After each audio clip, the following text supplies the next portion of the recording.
사도행전 강의 26번째고요. 제목은 기고만장입니다. 사도행전 8장 1절에서 4절까지 말씀 같이 한 목소리로 보도록 하겠습니다. 네, 8장 1절에서 4절입니다. 시작. 사울은 그가 죽임당함을 마땅히 여기더라. 그 날에 예루살렘에 있는 교회에 큰 박해가 있어 사도 외에는 다 유다와 사마리아 모든 땅으로 흩어지니라. 경건한 사람들이 스데반을 장사하고 위하여 크게 울더라. 사울이 교회를 잔멸할세 각 집에 들어가 남녀를 끌어다 옥에 넘기리니라. 그 흩어진 사람들이 두루 다니며 복음의 말씀을 전할세. 아멘. 네, 오늘은 사도행전 이제 8장을 이제 들어왔습니다. 이제 7장 스데반의 설교를 마무리했고요. 이제 8장으로 들어와서 이제 빌립 집사가 이제 본격적으로 이제 등장을 합니다. 그래서 오늘은 이제 그 스데반의 죽음을 통해서 사람들이 다 흩어지는 그 장면을 우리가 1절부터 4절까지 봤습니다. 근데 흩어지는데 그냥 흩어지는 게 아니라 스데반의 죽음을 통해서 두려움이 있었겠죠. 우리도 저렇게 죽을 수도 있겠구나 하고 흩어졌는데 그냥 흩어지는 게 아니라 흩어져서도 이제 복음을 전하기 시작하는 거예요, 사람들이. 그러니까 정말 교회의 모습이라고 할 수 있죠. 정말 교회는 우리의 열심과 우리의 큰 믿음을 가지고 이렇게 막 선포하러 가는 게 아니라 우리의 연약한 상태에서 복음이 전해지는 거예요. 그러니까 와, 스데반 집사의 죽음을 보고 나는 자신 없다 하고 고향으로 갔는데 가만히 있질 못하는 거죠. 성령께서 그렇게 움직이게 하시니까. 그러니까 그곳에서도 복음을 전하는 거예요. 그러니까 예를 들어서 우리가 신사참배를 했다고 치자고요. 했다고 쳤는데 그게 마음속에 응어리가 있을 거 아니에요. 나는 참 죄인이다. 그런데 그 사람을 통해서 나오는 복음이 오히려 더 진짜라는 거죠. 나는 신사참배를 안 했어. 나는 절 안 했고 일본 놈들한테 나는 떳떳했어. 믿음을 지켰어. 라고 복음을 전하는 것보다도 오히려 더 하나님은 연약한 사람을 들어서 믿음 없는 사람을 들어서 사용하기를 즐겨 하신다는 거죠. 그게 오늘 본문의 핵심입니다. 그래서 우리가 구원의 개념을 잘 이해할 필요가 있어요. 구원의 개념을. 그러니까 초신자 수준에서는 구원은 그냥 회심하고 돌이켜서 구원을 받는 개념으로 알고 계시지만 그것은 우리 입장에서 생각하는 구원의 시각일 뿐이고 예수님께서 이 땅에 오실 때 인간을 구원하는 것이 목적으로 다 알고 계시잖아요. 그죠? 물론 그게 틀린 말은 아니에요. 예수님께서 이 땅에 오셨을 때 우리를 구원하시려고 오셨습니다. 그런데 조금 더 정확하게는 우리를 구원하는 게 목적이 아니라 우리의 구원을 통해서 하나님께 영광을 돌리는 것이 목적이에요. 그러니까 사실은 보다 정확한 목적은 우리의 구원이 아니고 하나님께 영광을 돌리기 위해서 예수님께서는 이 땅에 오셔서 십자가를 지신 거죠. 그래서 그 교회가 구원이 되는 거예요. 교회가 왜 구원이 돼요? 우리의 구원을 위해서 구원되는 게 아니라 하나님의 영광을 위해서 교회가 구원이 되는 거예요. 이거 완전히 다르죠. 비슷한 것 같지만 다릅니다. 그러니까 인간의 구원은 본질적으로 하나님의 목적의 결과가 아닌 거예요. 그러니까 하나님은 인간을 구원하시기 위한 것이 최종 목적이 아니라 최종 목적은 하나님께 영광을 돌리는 게 최종 목적이라는 거죠. 그러니까 이 세상의 창조의 목적 자체가 인간 창조가 목적이 아니에요. 그러니까 이 천지를 창조한 이유가 우리를 사랑해서 우리를 이렇게 피조물로 창조하는 게 그게 목적이 아니라 창조를 통해서 하나님께 영광을 돌리기 위한 거. 그러니까 우리는 늘 주인이 아닌 거죠. 하나님의 영광의 도구들인 거예요. 도구들. 근데 전부 우리는 하나님이 우리에게 영광을 주기 위하여 우리를 지었다라고 잘못 오해하고 있습니다. 그래서 인간의 구원도 결국은 하나님이 인간을 위한 게 아니라 하나님이 하나님을 위한 거예요. 좀 어렵긴 해요. 그래서 우리는 이거를 이제 흔히 휴머니즘이라 그래서 인간이 영광을 돌려야 한다. 인간을 하나님이 사랑하신다. 뭐 이런 쪽으로 자꾸 발전하게 돼 있습니다. 그런데 진정한 개혁주의, 복음주의는 아니에요. 인간은 없어지고 전부 그 자리에 하나님의 영광만 나타나는 게 그게 바른 복음입니다. 근데 지금의 교회들의 가르침은 전부 이 휴머니즘에서 벗어나질 못하고 있어요. 인본주의에서 못 벗어나고 있습니다. 모든 만물의 주인이고 영광은 하나님께 받으셔야 되는데 그 하나님이 받아야 할 영광들을 우리 인간들이 중간에서 다 가로채고 있는 거예요. 그러니까 이것을 선악과 먹은 죄인이라고 하는 거예요. 그러니까 선악과를 먹어서 나도 하나님처럼 되고 싶다는 그 마음 때문에 하나님께서 가져가야 할 영광을 중간에 우리가 막 가로채는 거죠. 하나님 우리가 영광을 받기를 원한다고 막 이렇게 거짓말을 하는 거죠. 한마디로. 그러니까 이사야서 43장 21절 볼게요. 네, 너무 잘 아는 말씀이죠. 이 백성은 내가 나를 위하여 지었나니 나를 찬송하게 하려 함이니라. 그러니까 이 백성은 너희를 위해서 너희를 지은 게 아니라 하나님을 위해서. 이 백성은 내가 나를 위해서 지었다. 그런 말인 거예요. 그러니까 너희들은 찬송받게 하려고 내가 찬송받게 하려고 지었다라는 거예요. 그러니까 예수님께서 신랑으로 오셔서 신부를 데리러 오신 것은 이 땅에 있는 신부가 주인공이 아니고 우리가 주인공이 아니고 예수이신 신랑이 주인공이라는 거예요. 근데 우리는 그게 싫잖아요. 내가 주인공이고 싶어. 여러분 결혼식의 주인공은 누굽니까? 신부잖아요. 신부. 그러니까 우리 휴머니즘은 항상 신부예요. 하얀 웨딩드레스 딱 입고 신랑은 좀 거지 같아도 돼. 신부는 그날 예뻐야 돼요. 신부는. 그게 휴머니즘이라는 거예요. 그런데 하나님 말씀하시는 그 구원의 그 대상들은 신부는 주인공이 아니고 신랑이 주인공입니다. 그러니까 창조 자체가 누구를 위한 거예요? 사람을 위해? 교회를 위해? 절대 아닙니다. 창조 자체는 하나님을 위한 거예요. 하나님을 위한 거. 그러니까 인간을 주인으로 만드는 게 뭐예요? 그게 종교고 그게 불교잖아요. 불교. 천상천하 유아 독존. 이게 불교잖아요. 인간이 아주 위대하다. 인간은 대단하다. 근데 기독교는 성도들에게 이 천상천하 유아 독존을 가리키지 않아요. 당신은 하나님의 아들이라고 가르치지 않아야 됩니다. 이거 반쪽짜리 복음이라고 제가 말씀드렸잖아요. 그러니까 이 땅 자체가 하나님을 위해서 창조하신 거예요. 그러니까 우리는 인간이기 때문에 착각하면 안 됩니다. 이 땅을 만든 것이 우리를 위해서 만들었다고 절대 착각하면 안 되고 예수를 위하여 이 땅은 창조된 거예요. 우리 골로새서 1장 16절 볼게요. 시작. 만물이 그에게서 창조되되 하늘과 땅에서 보이는 것들과 보이지 않는 것들과 혹은 왕권들이나 주권이나 통치자들이나 권세들이나 만물이 다 그로 말미암고 그를 위하여 창조되었고, 그러니까 그를 말미암고 그를 위하여 창조되었고, 그러니까 예수를 얘기하는 거예요. 예수를 위하여 창조된 거예요. 전부 다. 그러니까 창조는 예수로 말미암아, 그러니까 예수로 말미암아 예수를 위하여 창조된 겁니다. 그러면 주인공은 전부 저와 여러분이 아니고 바로 예수 그리스도가 온전한 주인공이에요. 그래서 교회는 그걸 말하는 단체예요. 교회는 이 세상의 주인공은 예수님이다라는 것을 말하는 게 교회예요. 그런데 교회에서 인간이 주인공이다라고 말하면 그거는 교회가 아닌 거죠. 불교인 거예요. 불교.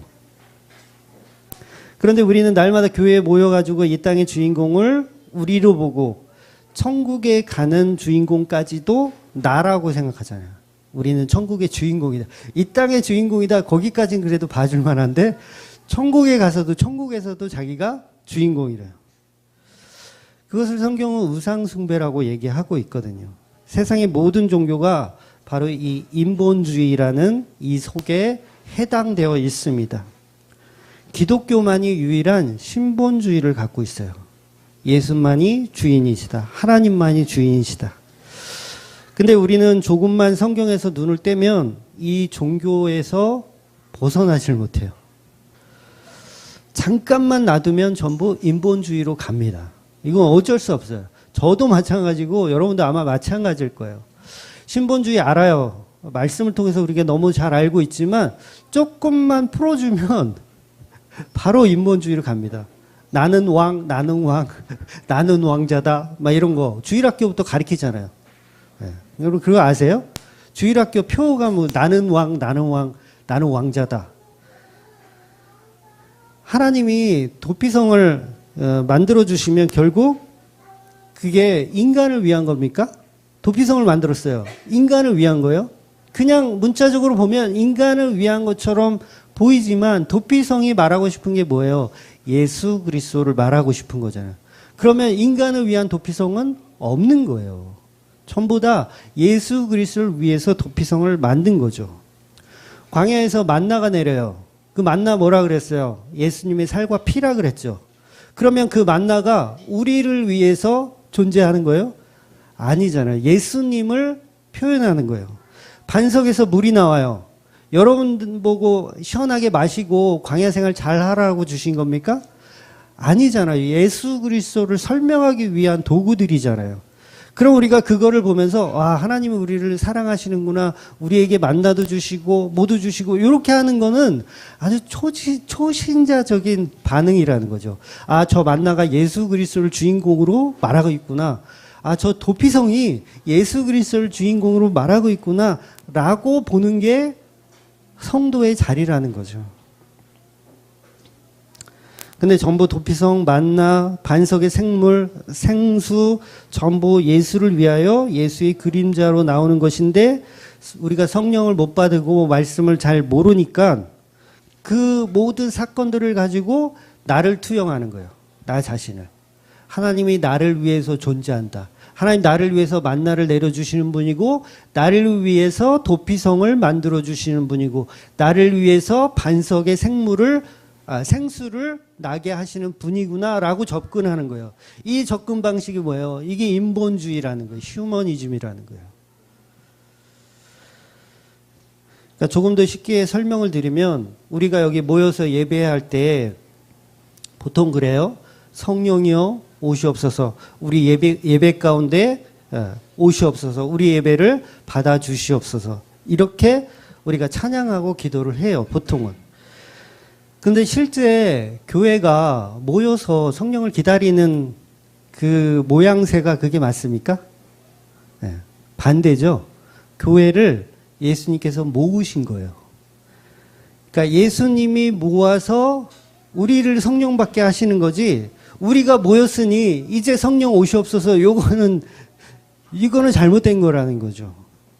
그러니까 우리 교회에서 성령이요, 우리 이제 주일날 이렇게 모였으니 성령 이제 오시옵소서 이게 아니고 이 자체가 성령께서 모으신 거라는 거예요. 모으신 거. 그러니까 처음부터 성령은 이 안에 계셨다라는 거죠.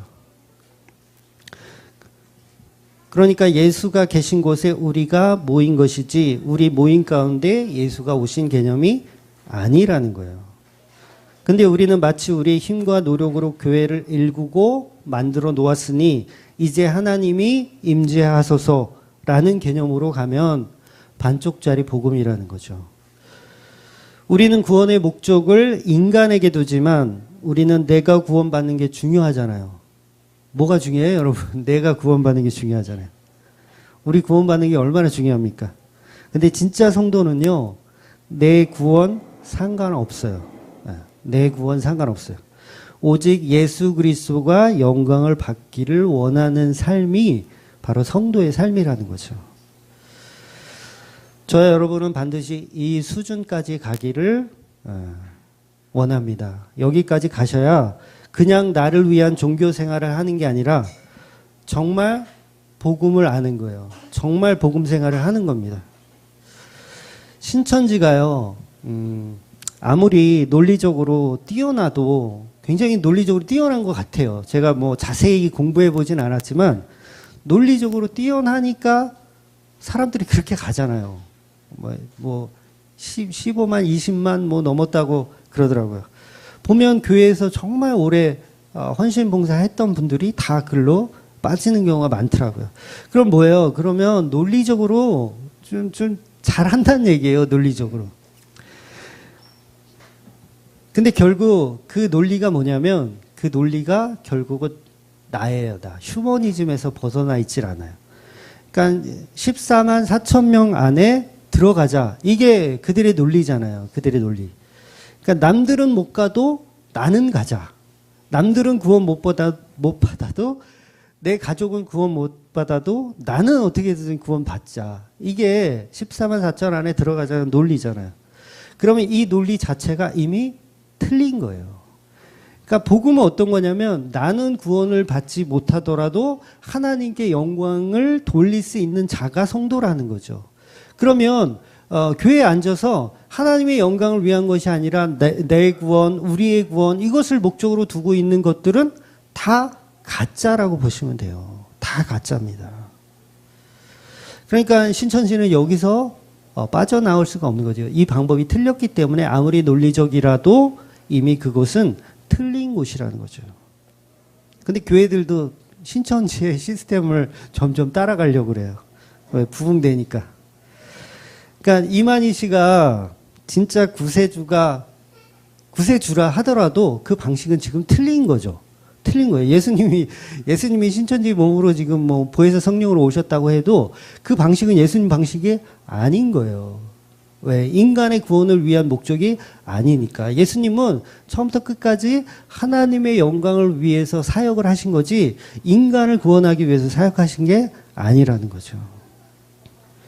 성도는 나의 구원을, 나의 존재를 위해서 살지만, 신자들은 살지만 성도는 하나님의 영광을 위해 존재하는 자들입니다. 내가 구원을 받아도 그것은 하나님의 영광이지 나의 영광이 아니라는 겁니다. 나의 구원이 목적이다 보니까 어떤 발상들을 해요. 상급론을 또 쌓는 거예요. 차등 상급론을 쌓아서 면류관을 내가 쟁취하자. 막 이런 식으로 가는 겁니다. 이게 전부 나의 영광, 나의 구원을 때문에 생겨난 논리들인 거예요. 그런데 모든 것을 다 하나님께만 영광을 돌리면 어디다 대고 면류관을 달라고 손을 벌릴 수가 있어요. 이미 가짜인 거예요. 신천지가 아무리 논리적으로 얘기해도 천국 가서 뭐 행복하게 신천지로 살아도 그거 이미 방향성이 틀린 거라는 거죠. 결국 우리가 추구하는 게 나를 위한 구원이라면 전부 우상 숭배를 하고 있는 거예요. 바리새인하고 뭐가 달라요? 똑같죠. 바리새인도 전부 그거잖아요. 나의 구원. 반대로 세리는 어때요?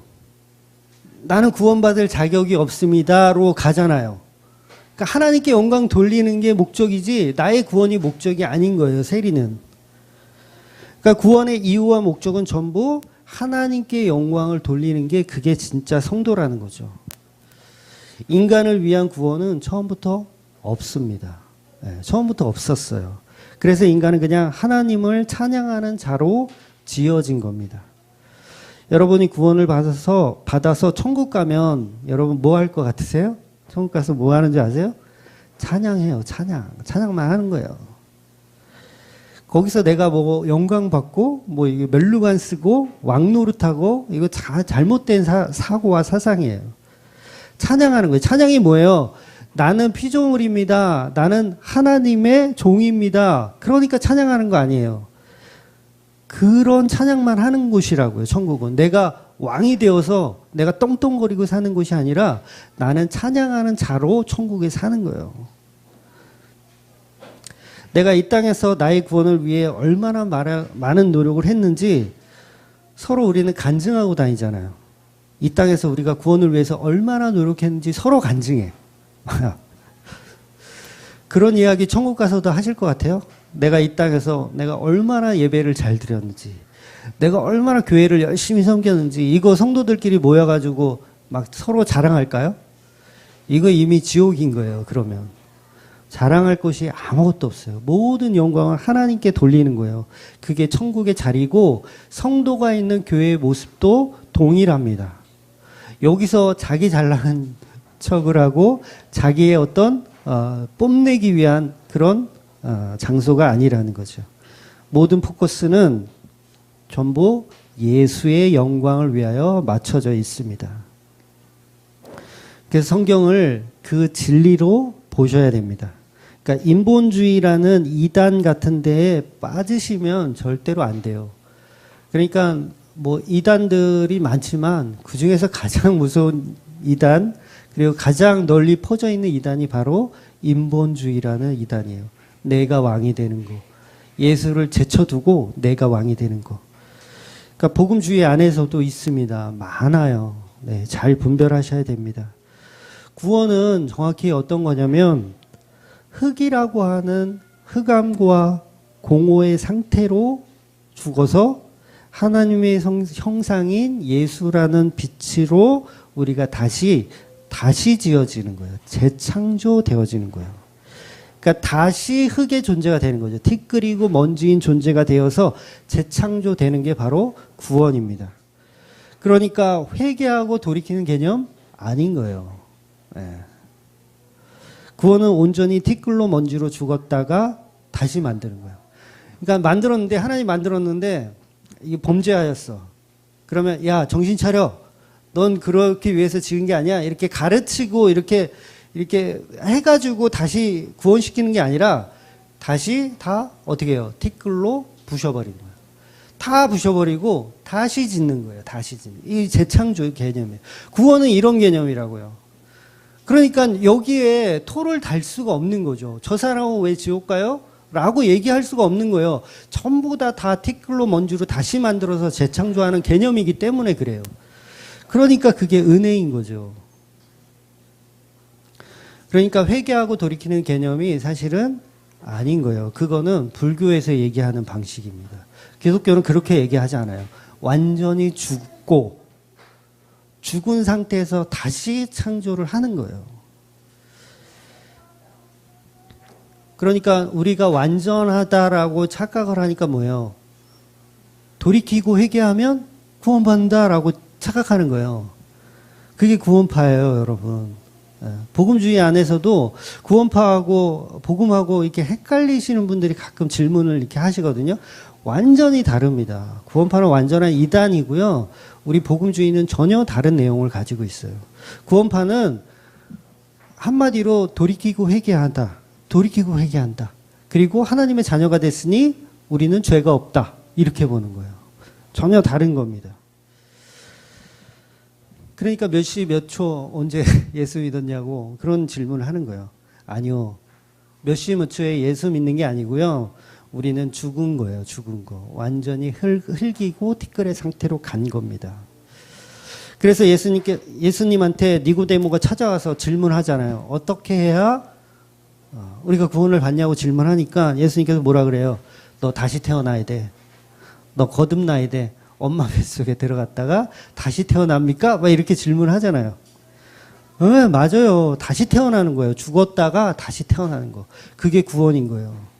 그러니까 너 회개하고 너 잘못한 거 돌이키고 따라와. 이게 아닌 거예요. 부자 청년에게도 그 재산을 다 팔고 오라는 게 뭐예요? 그가 할 수 없는 걸 예수님께서 보여주신 거예요. 그걸 질문하신 거예요. 네가 할 수 없는 거를 예수님께서 아시고 너 그건 못하지? 그건 뭐예요? 구원은 어떤 회개하고 돌이키고 내 재산을 팔아서 얻는 방식이 아니라 그냥 완전히 죽어야 받을 수 있는 거라는 거예요. 거듭남, 다시 태어난다는 거예요. 그래서 침례교에서는 약식으로 세례를 하지 않고 물에다 완전히 담그잖아요. 물속에다 완전히 담궈요.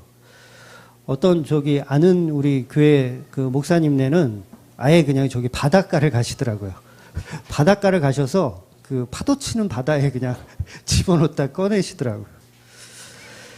그러니까 침례가 뭐예요? 완전히 죽었다라는 거를 표현하는 거잖아요. 근데 전부 그거를 또 문자로 또 이해하는 게 또 문제죠. 그러니까 침례교뿐만 아니고 마찬가지로 감리교나 성결교, 순복음이나 장로교까지도 전부 윤리나 도덕으로 회개를 통해서 구원을 얻는다고 가르쳐요. 네. 완전히 잘못된 내용입니다. 우리는 아무리 회개하고 돌이키고 선한 양심을 갖고 살아도 천국에 갈 수 있는 존재가 못 돼요. 갈 수가 없어요. 그렇게 간다면 예수님의 십자가는 이미 필요가 없는 거예요. 우리는 십자가에서 완전히 다 티끌이고 먼지인 상태로 죽어야 하는 겁니다. 회개라는 것은 우리가 십자가에 완전히 죽었다입니다. 우리는 다시 티끌이요 먼지가 되었다인 거예요. 그런데 예수로 인하여서 그 십자가로 인하여서 재창조되었다라고 고백하는 사람이 바로 회개한 사람이라는 거죠. 이 부분이 이제 창세기 내내 설명되어진 이야기입니다. 우리 시편 103편 14절 16절 보겠습니다. 시작. 이는 그가 우리의 체질을 아시며 우리가 단지 먼지뿐임을 기억하심이로다. 인생은 그 날이 풀과 같으며 그 영화가 들의 꽃과 같도다. 그것은 바람이 지나가면 없어지나니 그 있던 자리도 다시 알지 못하거니와. 고린도후서 5장 17절. 그런즉 누구든지 그리스도 안에 있으면 새로운 피조물이라. 이전 것은 지나갔으니 보라 새 것이 되었도다. 그러니까 새 것은 죽고 다시 만들어진 걸 새 것이라고 하는 거예요. 그래서 자꾸 제가 재창조 이렇게 노래를 부르는 겁니다. 구원은 재창조이지 윤리나 도덕으로 회개해서 용서받는 개념이 아닌 거예요.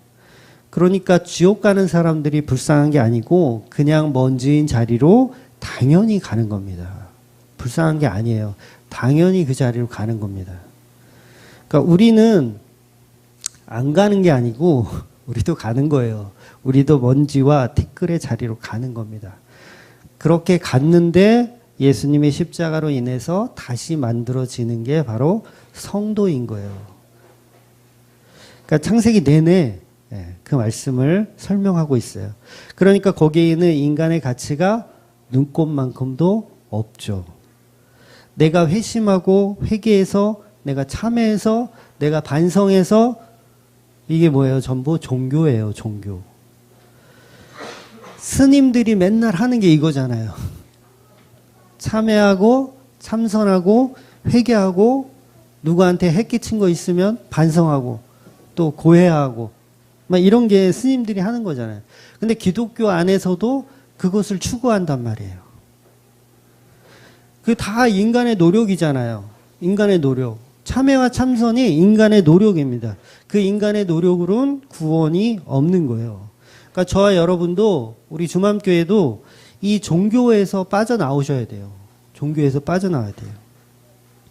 하나님을 섬기고 예수를 발견한 게 아니고 우리는 우리 스스로 교회라는 우상을 만들어 가는 거예요. 그러니 우리가 내 교회 이렇게 얘기하는 거예요. 이 구원의 자리를 모르니까 그 원리를 모르니까 그런 소리를 하는 겁니다. 그러니까 이혜원 목사는 왜 그렇게 사람의 노력과 행위를 다 무시하냐고 이렇게 따지시는 분들이 있어요. 인간의 가치를 왜 그렇게 무시하냐. 그렇잖아요. 전부 티끌이다 먼지다. 가만히 좀 있어라. 이렇게 설교하니까. 그러니까 성경이 모든 영광은 하나님께라고 구구절절히 써져 있잖아요. 일일이 제가 찾아드리면 밤을 새도 못할 거예요. 성경이 구구절절히 모든 인간의 구원의 목적은 전부 하나님을 위한 거, 하나님의 영광을 위한 거라고 다 있어요. 그런데 왜 인간의 가치를 까냐고 그러면 뭐 어떡하겠다는 거예요. 성경이 까고 있는데 도대체 누가 이상한 거예요? 응? 진리를 볼 생각은 안 해요.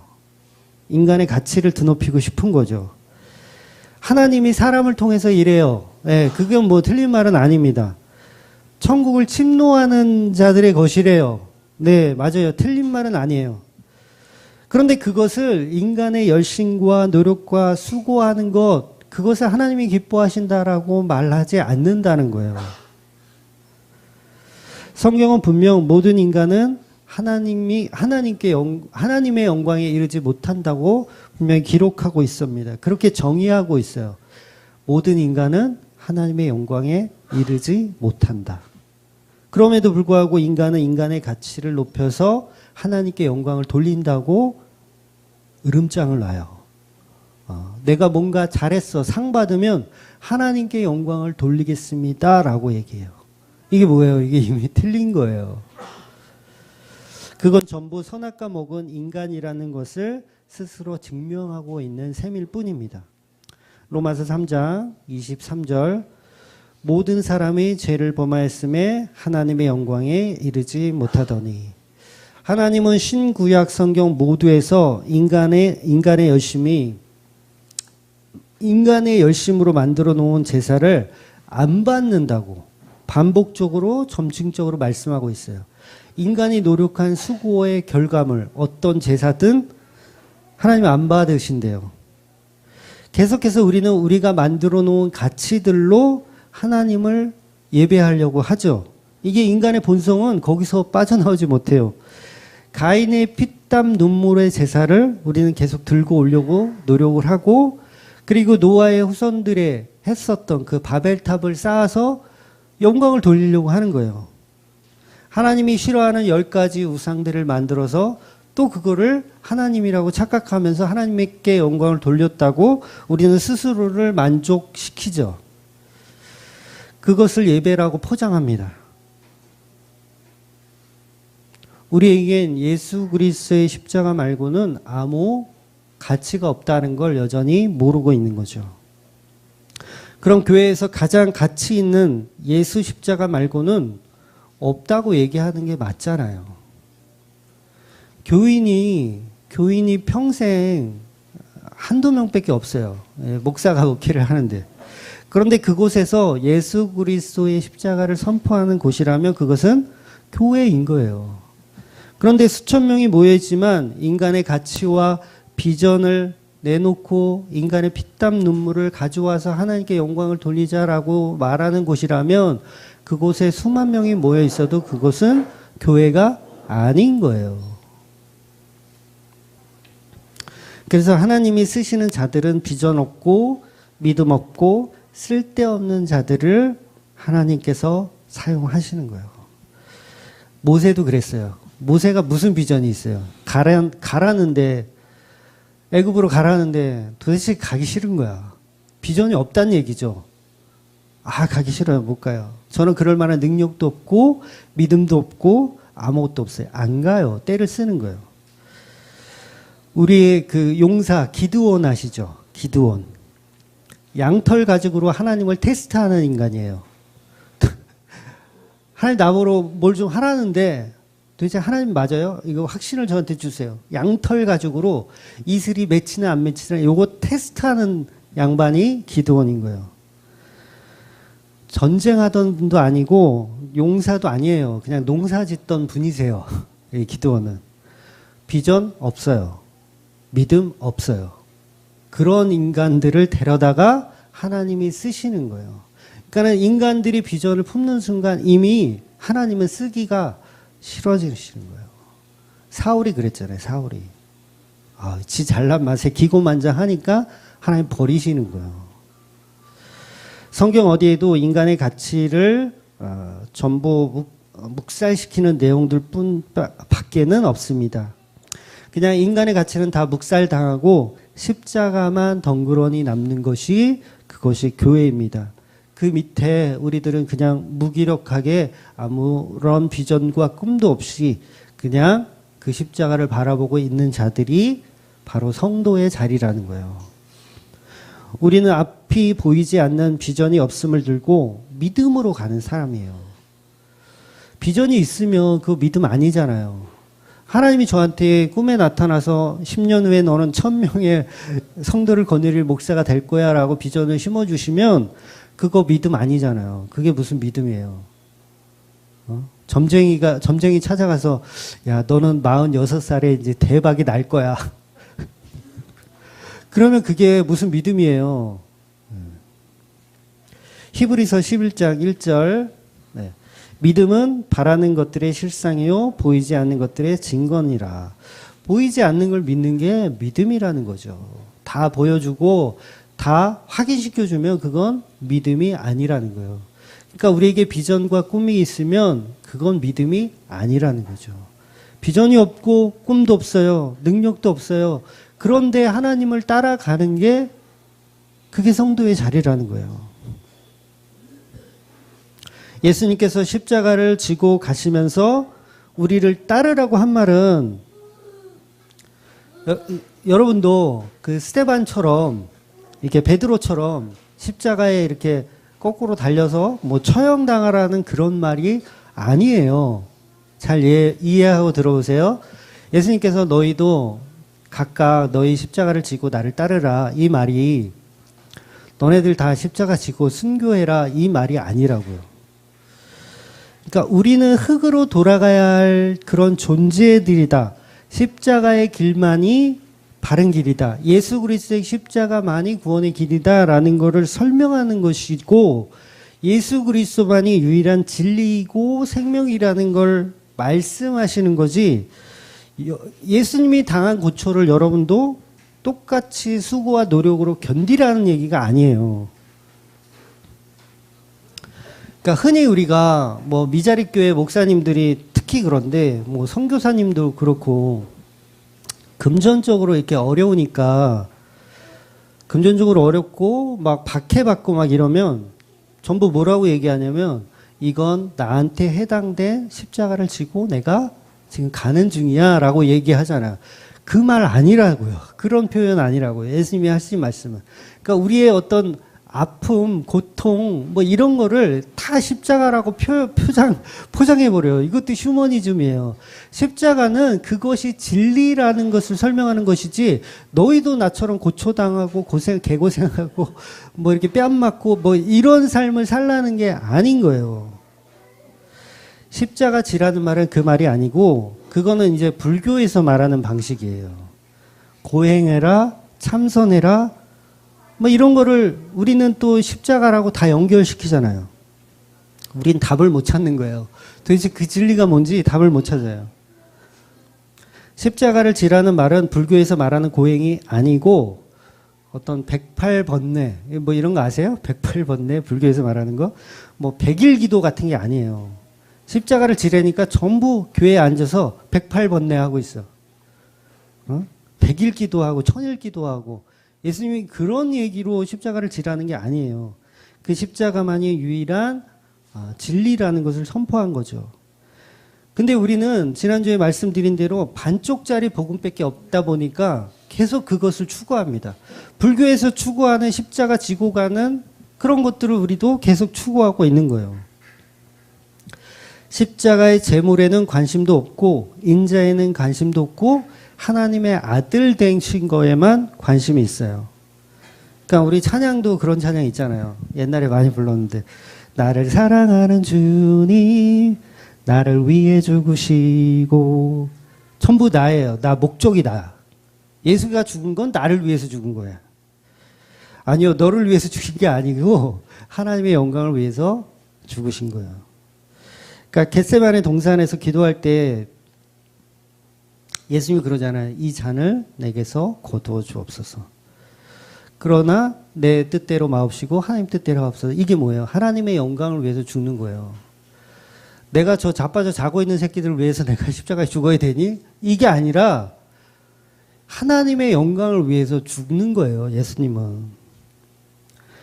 그러니까 진리를 아무것도 모르니까 전부 성경을 일부러 부각시켜서 전부 제자들에게 우리 인간들에게 포커스를 맞추는데 그건 잘못된 거예요. 교회를 위해서 예수가 죽은 것이 아니라 예수님은 하나님의 뜻에 의하여 하나님의 영광에 위하여 하나님의 언약에 따라 죽으신 거예요.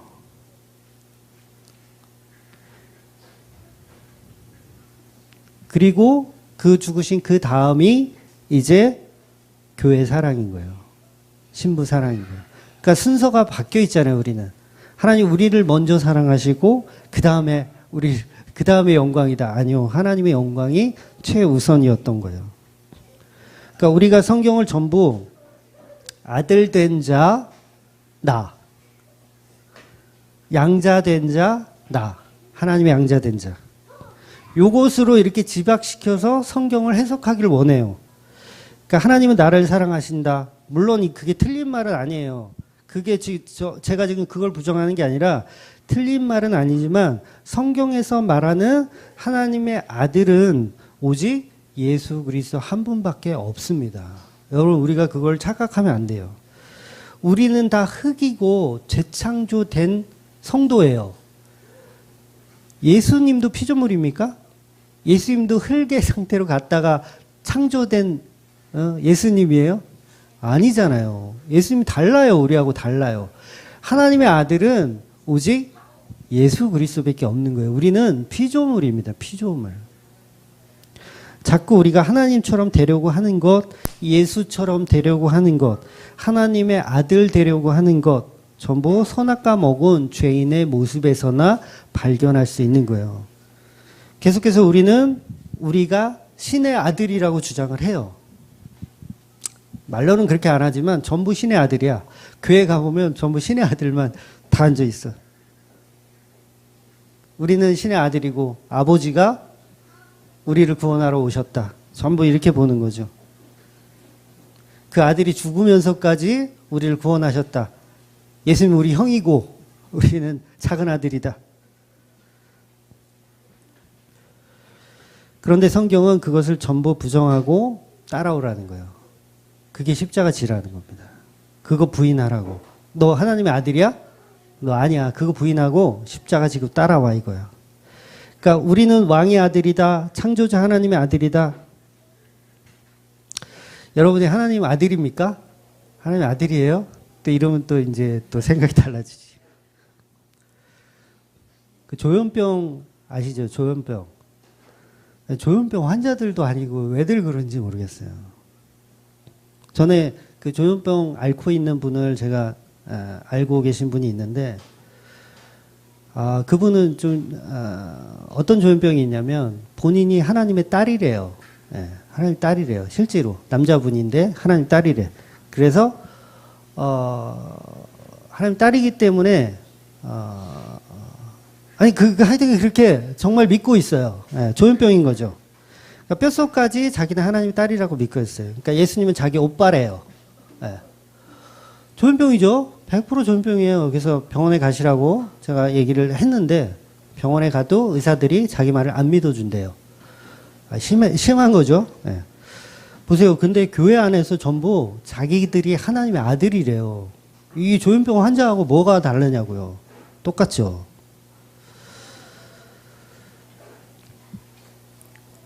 예수님이 우리에게 친구라는 표현도 하세요. 친구라는 표현도 하고 신부라는 표현도 해요.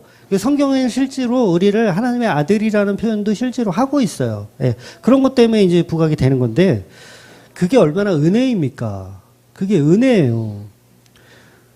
근데 우리가 그 은혜에 대한 감흥이 없다 보니까 그거를 현실화시키고 싶어 하는 거예요. 이미 뼛속까지 우리는 하나님의 아들이라고 이야기하고 주장하고 싶은 거죠. 그러니까 친구라는 표현, 신부라는 표현이 은혜가 안 되니까 그냥 아들의 자리로 가버리는 거예요. 그러니까 예수가 있어야 할 그 아들의 자리를 내가 들어가 버리는 거예요. 내가 들어가 버리는 거. 그래서 교회에 가르치는 내용이 우리는 하나님의 자녀이니 세상에서 가치를 챙겨라. 거룩한 성부가 되어라. 거룩한 부자. 그러니까 목적이 이끄는 삶을 살아라. 세상을 바꿔라 라고 가리키는 건 전부 이단입니다. 제가 노골적으로 말씀드릴게요. 그거 전부 이단이에요. 그러니까 성경은 소돔과 고모라를 탈출하라고 말하지 애굽에서 탈출하라고 말하지 그 세상의 가치를 챙기라고 말하지 않습니다. 예수님이 하나님의 아들인데 십자가를 왜 지고 고통을 당하십니까? 그게 자기 부인이잖아요. 예수님 하나님의 아들이에요. 십자가 왜 져요? 근데 그 하나님의 아들의 자리를 부인하고 십자가 지시는 거예요. 나는 하나님의 아들 아니다라고 얘기하는 거예요. 예수님이 십자가에서. 나는 하나님의 아들 아니다. 하나님 어찌하여 나를 버리시나이까. 이 말씀하는 게 예수님이시잖아요. 그 자리를 부인하는 거예요. 부인하는 거. 그럼 성도의 모습은 어때야 돼요? 그 자리 부인해야죠. 너 하나님의 자녀다라고 성경에 아무리 써져 있어도 우리는 그걸 부인하는 자가 돼야 돼요. 근데 우리가 그거 써져 있다 그래서 와, 우리가 하나님의 자녀다. 우리는 왕이다. 막 이러고 있는 거죠. 아니요. 우리는 예수님이 부인하신 것처럼 우리도 그 자리를 부인하는 자리에 서는 사람들이에요. 나는 재물입니다. 나는 하나님의 피조물입니다. 나는 가죽옷입니다. 나는 어린 양입니다. 하나님의 아들 아니고 인자입니다. 사람의 아들입니다. 요게 예수님이 다 하신 거예요. 이게 십자가란 말이에요. 그거 지고 너희가 따라오라는 거예요. 그거 지고 그 십자가. 뭐야? 하나님의 아들 자리 부인하고 따라오라는 게 십자가를 지고 따라오라는 거예요. 근데 전부 교회에 앉아가지고 하나님 앞에 떼쓰잖아요. 나 하나님의 아들인데 왜 하나님 나 안 챙겨주냐고 떼쓰잖아요. 예수님도 하나님의 아들이라는 자리를 십자가에서 부인하셨는데 우리가 전부 성경을 짜집게 해서 자기 좋을 대로 해석을 하는 겁니다. 예수님은 하나님의 아들이라는 자리를 내어놓고 죄인의 모습으로 자기를 부인하고 십자가에 지신 거예요. 이 땅에 오신 그 자체가 하나님의 자리를 버리고 오신 거예요. 보좌를 버리고 오신 거예요. 하나님의 아들이라는 걸 거부하고 오신 거란 말이에요. 근데 성도들은 전부 자기가 하나님의 아들이라고 있으면 예수님이 얼마나 속 터지시겠어요. 마치 모세가 왕자의 자리를 버리고 미디안으로 간 것처럼 예수님도 왕자의 자리를 버리고 십자가라는 자기 부인을 하신 겁니다. 누구를 위해서? 교회를 위해서? 땡 아니고 하나님의 영광을 위해서 하신 거예요. 물론 그 영광 안에 교회가 존재하지만 우선순위는 바뀌어 있는 거죠. 우리는 하나님의 자녀가 맞아요. 제가 그 말을 지금 부인하자는 게 아닙니다. 부정하자는 게 아니에요. 우리는 하나님의 자녀가 맞습니다. 제가 이 명제를 부정하는 게 아니라 지금 우리의 접근 방식이 완전히 잘못됐다라는 거예요. 예수님께서 나 하나님의 아들 아니야. 난 제물로 왔어. 라고 얘기한다고 해서 하나님의 아들의 자리가 부정당하는 건 아니잖아요. 그럼에도 불구하고 그렇게 말씀하시는 거잖아요. 그럼 우리가 우리 하나님의 자녀 아니야? 우리는 피조물에 불과해? 우린 죄인이야? 라고 얘기한다고 해서 하나님의 자녀의 자리가 부정당하는 게 아니라는 거죠. 무슨 말인지 이해하시죠? 무조건 인간의 구원은 하나님의 영광이 최우선되어야 하는 겁니다. 우리가 뭘 하든 전부 하나님의 영광을 위해서 해야 하는 겁니다. 성도는 전부 하나님의 영광을 위해 사는 존재들인 거예요. 그러니까 우리가 그 하나님의 영광을 위한 존재가 되는 게 아니라 하나님이 그렇게 만들어 가시는 거예요. 그러니까 얼마나 박진감이 넘치고 얼마나 신나는지 몰라요.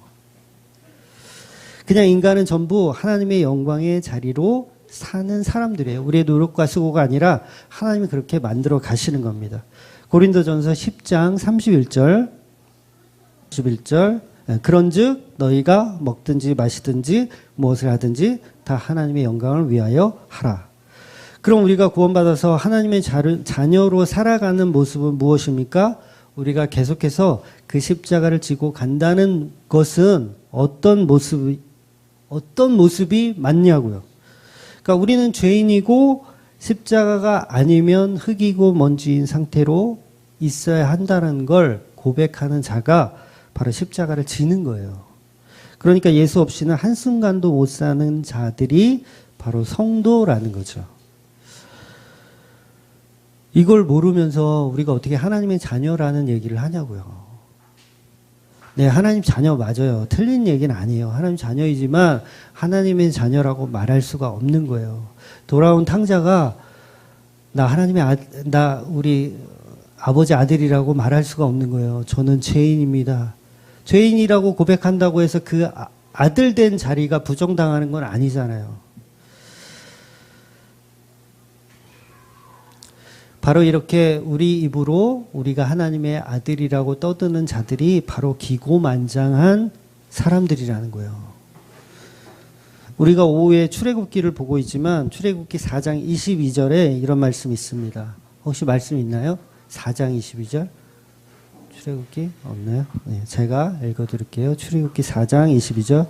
너는 바로에게 이르기를 여호와의 말씀에 이스라엘은 내 아들 내 장자라. 네, 이런 표현이 있어요. 이스라엘 민족한테 하나님이 이스라엘 너는 내 아들이다 내 장자다 이런 표현을 하세요. 이스라엘 모든 백성이 하나님의 아들이고 장자라고 하니까 우리는 기고만장해지는 거예요. 와, 우리는 선민이다. 우리는 하나님이 선택한 아들이다. 이쪽으로 발전하는 게 뭐예요? 이게 바리새인이라는 거예요. 바리새인. 결국은 광야에서 전부 죽여버릴 놈들이라는 걸 모르고 있어요. 모르고 있어요. 자기들은 선택받은 선민이래. 근데 광야에서 다 죽여버리시잖아요. 하나님이. 40년 동안. 다 죽여버리세요. 전부 흙으로 만들어버린 작업하시는 거예요. 재창조에 대한 개념이 없는 거죠. 모르는 거죠. 저와 여러분은 하나님의 아들이라는 칭호를 받지만 그 칭호로 인해서 우리는 광야에서 다 죽는 자들이에요. 교회에서 전부 자기가 하나님의 아들이라고 박박 우기면 하나님의 이스라엘 백성을 아들이라고 칭한 것처럼 결국 다 죽여버리시는 거예요. 예수를 누가 죽였습니까? 우리가 죽였죠? 또 한편으론 하나님이 죽이신 거예요. 하나님이 자기 아들을 죽이신 거예요. 아들의 자리는 죽는 자리예요. 죽는 자리. 왜 자꾸 기고만장하세요? 하나님의 아들이라고 떵떵거리고 살라 그러세요. 하나님의 아들이기 때문에 우리는 죽어야 되는 거예요. 이스라엘은 광야에서 성막을 만들고 전부 죽어 없어지는 티끌이고 먼지가 됐어요. 네. 결국 이 말씀이 뭐예요? 이 출애굽기에 있는 이 말씀이 이스라엘은 하나님의 아들이라는 이 표현이 너희들을 통해서 예수 그리스도가 태어난다 이 말을 하고 있는 거잖아요. 성막이 전부 예수 그리스도를 상징하고 있거든요. 그러니까 이 아들들은 그 성막을 짓고 죽는 거예요. 우리는 예수 그리스도의 통로들인 거죠. 통로들. 그래서 하나님 말씀하시는 아들은 오직 예수 그리스도밖에는 없습니다. 우리가 전하는 것은 예수가 하나님의 아들이다라는 거 전하는 거예요.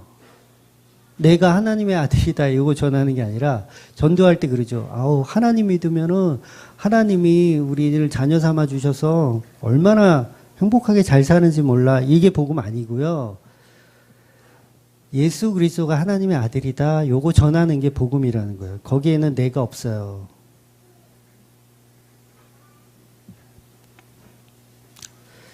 자기가 하나님의 아들이라고 전하는 게 그게 조현병 환자지. 그게 사도행전 9장 20절 볼게요. 사도행전 9장 20절. 이건 있을 텐데. 저 앞쪽에 아마 9장 20절. 시작. 즉시로 각 회당에서 예수가 하나님의 아들이심을 전파하니. 그러니까 바울이 자기가 바리새인일 때 바울이 자기가 바리새인일 때 나는 하나님의 아들이다라고 복음을 전했어요. 그동안은. 그런데 예수님 만나고 나서 그게 아닌 거 알은 거야. 내가 하나님의 아들이 아니라 나는 죄인이고 하나님의 아들은 따로 있었구나 이거 안 거예요. 그리고 나서 다메섹에서 회개하고 나서 전하기 시작하는 거예요. 이게 지금 우리가 9장 20절에 읽은 내용이에요. 즉시로 각 회당에서 예수가 하나님의 아들이심을 전파하니. 그동안 내가 하나님의 아들이었는데 그거를 안 전하고 이제는 예수가 하나님의 아들임을 전하는 거예요. 그럼 저와 여러분은 어때야 돼요?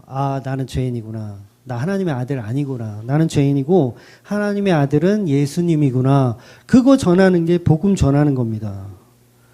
저와 여러분도 예수를 하나님 아들로 전해야지 자기가 하나님의 아들로 전하면 그건 잘못된 거예요.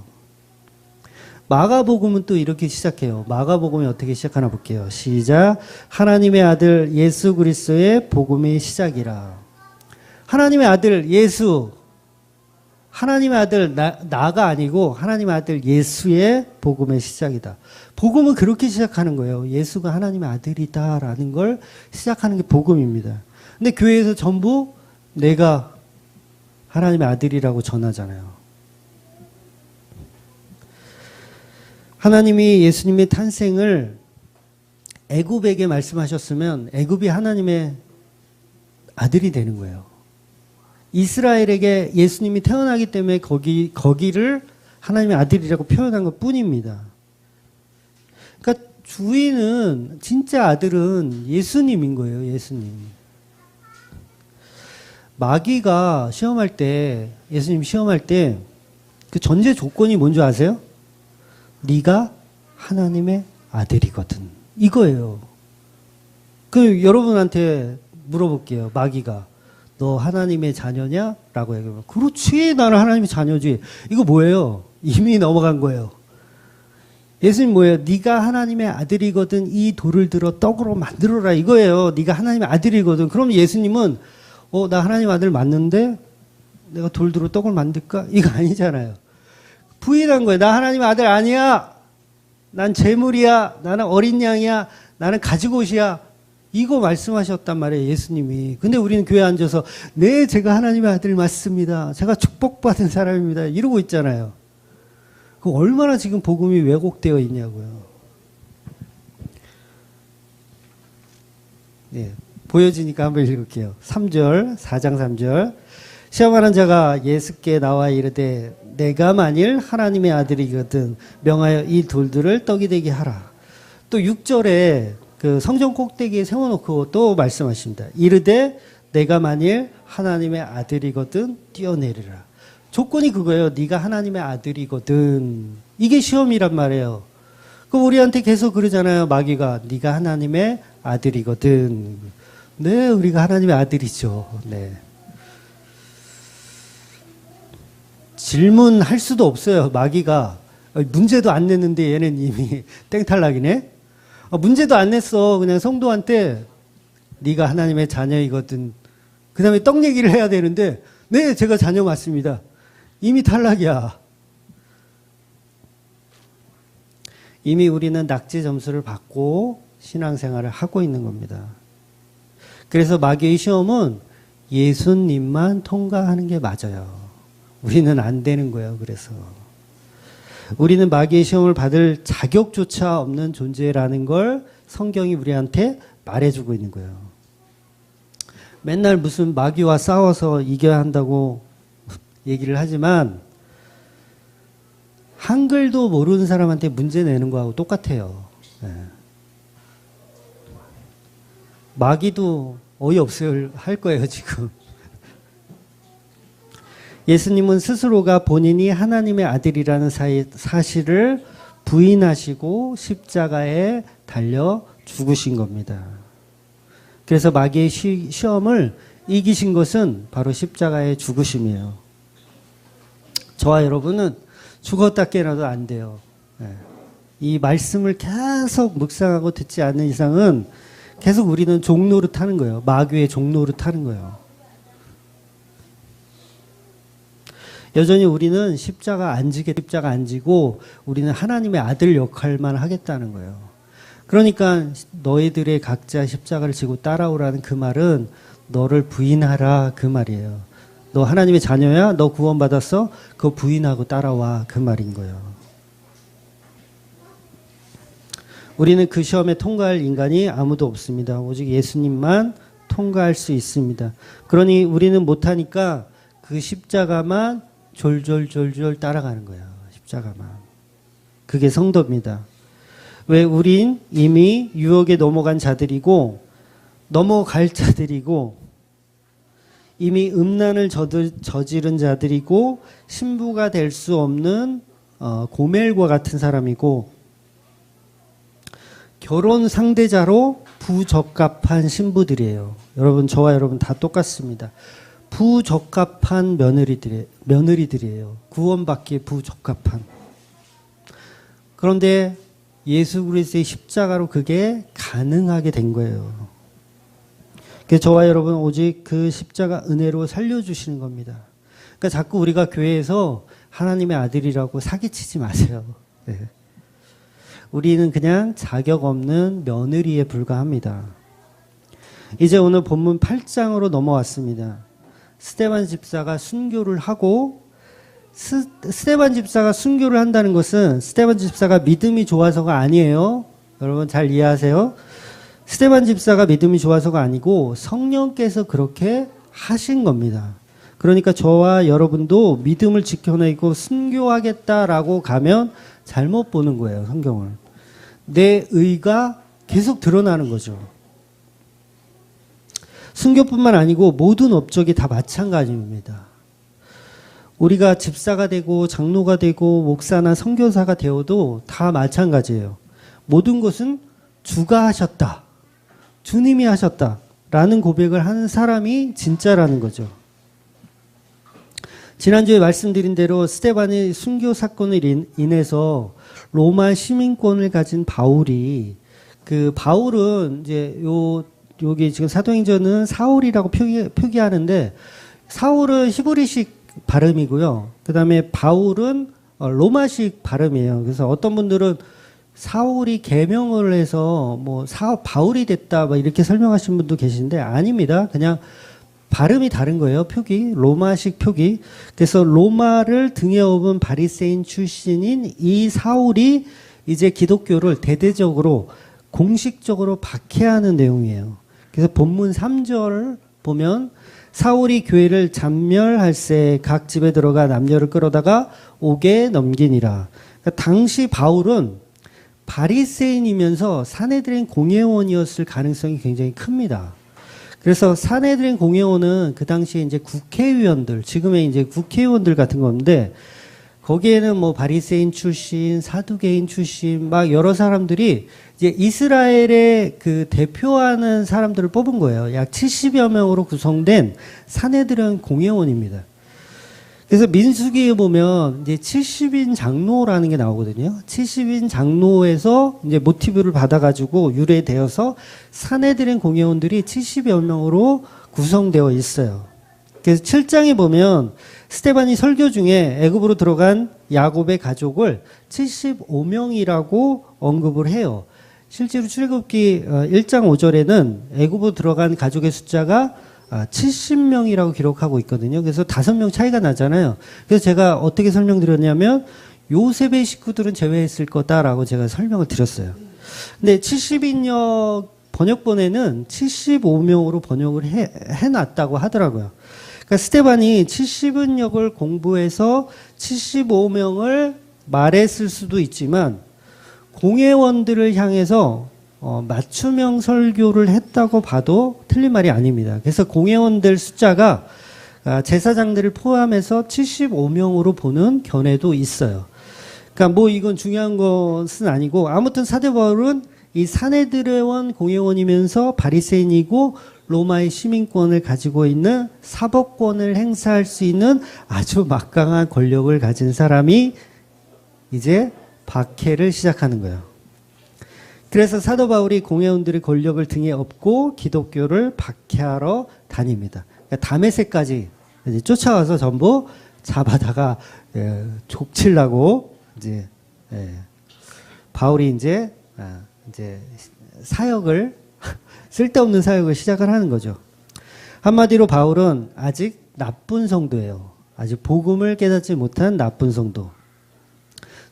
저와 여러분의 과거에도 그랬었고 또 현재 진행형인 분도 아마 있을 겁니다. 그럼 바울이 이제 본격적으로 교회를 박해하기 시작하는 겁니다. 그 박해로 인해서 12사도 외에는 대부분의 사람들이 다 흩어져요. 그러니까 3,000명, 5,000명 막 회개하고 그랬었잖아요. 베드로가 설교했을 때. 그 사람들이 대부분 헬라파 유대인들인데 그 헬라파 유대인들이 이제 사마리아와 유대와 이제 그 소아시아와 전부 다 흩어지는 겁니다. 그래서 디아스포라라고 하는 그 일들이 이제 전 세계로 흩어지는 거죠. 그러니까 예루살렘 교회에 남아있는 사람들은 이제 12사도와 몇 명만 이렇게 남아있고 나머지는 전부 흩어지는 거예요. 그러니까 예루살렘 교회에 계속 있다가는 스데반처럼 죽거나 감옥에 가거나 그러니까 고난당하기 일단 싫으니까 다 흩어지는 겁니다. 1절 볼게요. 1절 사도행전 8장 1절 사울은 그가 죽임을 당함을 마땅히 여기더라. 그날에 예루살렘에 있는 교회에 큰 박해가 있어 사도 외에는 다 유대와 사마리아 모든 땅으로 흩어지니라. 그러니까 마땅히 여기다. 그러니까 사울은 그가 당함을 마땅히 여기다. 이 마땅히 여기다를 제가 원어로 찾아보니까 휘뉴도케어라는 단어예요. 그러니까 이 단어는요, 마땅히 여기다라는 의미보다는 허락하다, 그런 의미가 더 강하더라고요. 허락하다 또는 동의하다, 좋아하다 뭐 이런 의미가 가장 강해요. 그러니까 허락하다. 그러니까 22장 20절에 보면 바울이 예수님 만났을 때를 회상하면서 이제 스데반 순교에 대한 언급을 한 번 더 하거든요. 그때도 이 똑같은 단어를 사용해요. 이 똑같은 단어를 사용해서 표현을 하는데 마땅히 여기다 또 동의하다, 승낙하다 이런 표현을 사용합니다. 개역개정에는 찬성하다로 번역해놨더라고요. 그러니까 스데반이 죽는데 사울이 뒤에 있다가 찬성했다라고 표현하는데 정확하게는 뭐예요? 내가 허락했다예요. 허락했다. 허락했다라고 표현하는 거예요. 바로 막강한 권력을 가진 젊은 사울의 등장이란 얘기예요. 그러니까 사울이 허락하지 않으면 스데반을 죽일 수가 없던 상황인 거예요. 네. 그러니까 스데반의 죽음으로 인해서 대대적인 바리새인의 박해가 이제 시작이 되는 겁니다. 로마가 기독교를 박해하는 것이 아니고 소위 하나님의 아들들이라고 하는 하나님 잘 믿는 그 하나님의 아들들, 그 착각하는 그 자들이 교회를 박해하는 거예요. 여러분, 타종교에서 먼저 기독교를 박해하지 않습니다. 하나님은 잘 믿는 자들이 교회를 먼저 박해해요. 항상 그렇더라고요. 제가 카페에도 제가 공지글을 올린 것을 아마 보셨을 거예요. 제가 공지글을 올렸어요. 자꾸 유튜브에 이렇게 댓글을 다세요. 근데 댓글 다는 분들이 다 종교인은 아니야. 네, 스님들이 좀 이렇게 달아주면 제가 좋겠는데 스님들은 안 보시나 봐. 다 일반 교인들이 댓글을 달거든요. 근데 제가 이제 댓글을 보고 다 확인해요. 보기만 해요. 확인하고 좀 이렇게 좀 복음을 아는 분이 댓글을 다는 건 제가 다 승인을 합니다. 그런데 복음을 정말 모르는 사람이 댓글을 달어 막 헛소리를 막 해내면 제가 가차없이 그냥 삭제를 해버려요. 그러니까 전에는 일일이 다 댓글을 해주고 반박을 해드리고 설명을 다 해드렸는데 이게 굉장히 소모적이더라고요. 그러니까 제가 댓글 달면 그 밑에 또 다른 엉터리 얘기를 막 하면서 그러니까 여러 사람이 보니까 안 되겠더라고요. 그래서 제가 지금은 다 삭제를 합니다. 삭제를 해요. 그러니까 초신자들도 보고 예수 안 믿는 사람들도 볼 텐데 그 비복음적인 댓글들을 보면서 혹시 나쁜 영향을 갈까봐 제가 그냥 댓글을 안 달고 삭제해버립니다. 근데 결국은 그 비복음적인 그런 댓글을 다시는 분들도요, 나중에 자기 얼굴에 침 뱉게 하는 거거든요. 제가 그런 분들도 가끔 있어요. 그러니까 처음에는 제 설교를 듣고 많이 반박하고 막 거짓 선지자라고 막 욕하고 그랬는데 나중에 들어보니까 목사님 얘기가 맞더라. 그러면서 제가 정말 죄송했었다. 제가 막 욕했었던 사람이다. 그러면서 메일 주시는 분들도 있어요. 네, 자주 있진 않지만 가끔 있습니다. 그러니까 자기 얼굴에 침 뱉게 하는 거예요. 사실은 자기가 복음을 모르고 있다는 걸 모르고 막 떠드는 거예요. 그냥 나 하나님의 아들인데 왜 인간의 노력과 수고를 다 무시하느냐 막 이런 식으로 댓글을 다십니다. 그러니까 이 모습이 뭐예요? 사실은 바울의 모습이에요. 지금 사울의 모습. 저와 여러분이 겪었던 옛날 모습이고 저도 그랬거든요. 저 인본주의자였어요. 저도.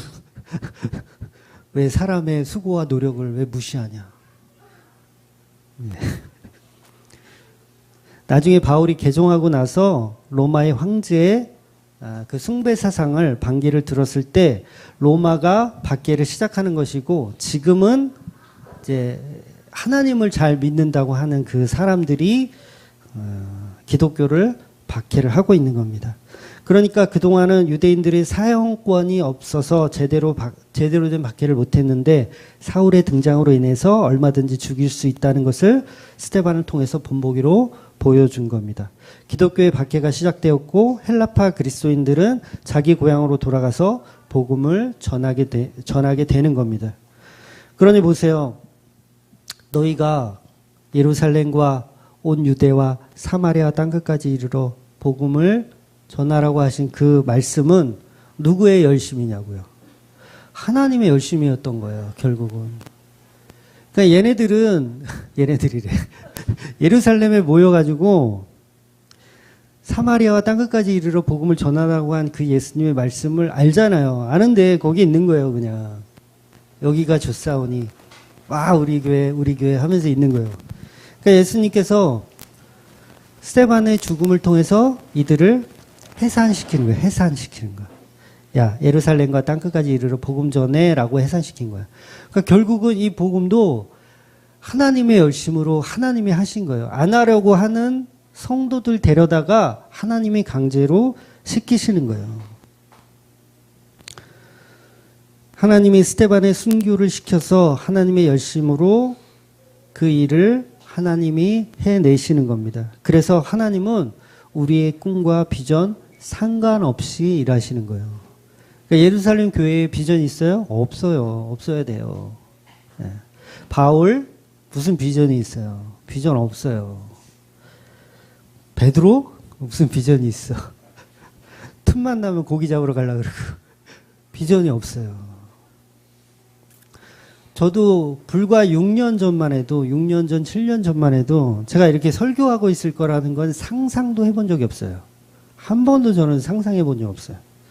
물론 어릴 때는 20살 때 뭐 이럴 때는 목사가 한번 돼볼까 이런 상상을 한번 해본 적은 있어.